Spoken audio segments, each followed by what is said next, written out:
Hey now, it's the Rob from 1061 Kiss FM here, still on my solo run of the Enhancement talent, and I'm going to give you a few of the biggest news stories that I feel have happened since the last edition, since Monday afternoon of the Enhancement talent, and some quick thoughts about what I think about them. A few things from Raw. Raw had its good things and it had its bad things. I'm not excited about the way they're building up Battleground right now. First of all, the show is 3 weeks after the previous pay-per-view, Money in the Bank. I always feel like that's not enough time to build a pay-per-view. I think you should have at least 4 weeks to build a pay-per-view. And I think any more than 12 in a calendar year is a big mistake for pay-per-views. I remember there was a while in like the mid 2000s where they were running like, I think upwards of 16 a year. My God, that was way too many. I think 3 weeks is still a little short. I wish they'd give it at least one more week to build. I'm not excited about the main event. I'm not excited about the Fatal 4-Way. I think a lot of those personalities could be used in better ways and are going to get lost in a 4-way match that will probably, A, not be very great, and B, probably not that much will happen as it's just kind of like a layover until SummerSlam. So we'll see. Maybe some things will start to come together on the show, but the Fatal 4-Way match, I could do without that. Another bad thing that happened. Bad News Barrett having surgery. I'm afraid I've got some bad news for Bad News Barrett fans, myself included. He's going to be out for a little while, and while that is bad news, pardon the pun, for a lot of reasons, people are really into Bad News Barrett right now. He's on a super duper hot streak, even as a heel. This is bad because A, the timing couldn't be worse. His career was certainly at its high point. This is not his first injury. And when you get too many of them, I feel like WWE starts to look at you as injury prone. And that's not the image you want to be saddled with. And I'm worried with as many as he's had, he may get that reputation and his career may not take off the way that it probably should.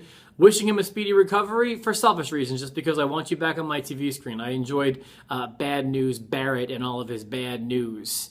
Let's talk about Chris Jericho returning. I'm actually kind of excited about this. Jericho is certainly one of my top 10 favorite wrestlers of all time, although he comes and goes so frequently that when it happens, while it is special and I was very excited to see him, I realize that it's never going to last very long, and I've seen this show before. I really wish he would take his hands out of all the other stupid pots that it's in. I do not care about Fozzy. I do not care about his podcast. I just wish he'd be a wrestler.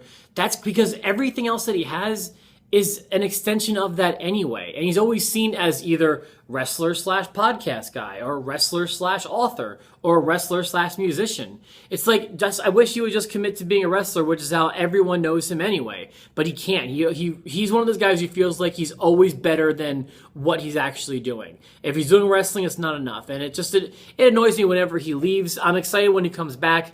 I am really excited for his feud with Bray Wyatt because that is perfect time and circumstance, I feel like. I feel like Bray and Cena have moved on from one another, and this is a new venue for Bray Wyatt to display his skills in a situation that I care about. So I'm excited to see what they do with Chris Jericho and Bray Wyatt. And then one more thing I want to say, the funniest news story of the past week has got to be the story with Emma. Emma lost her job because she allegedly stole a $21 iPad case. My God, do I love that story. And I have to tell you, even though I liked Emma and her silly little dance or whatever she was doing, and I, to be honest with you, I would dance along. I enjoyed her. She was, as far as divas go, unoffensive. If she really stole from Walmart and their self-checkout line and she knew what she was doing, I support the WWF for firing her, the WWE for firing her. You're supposed to be setting an example, and you can certainly afford that iPad case. And even if you can't for whatever reason, you can't buy it then. That's the way the world works.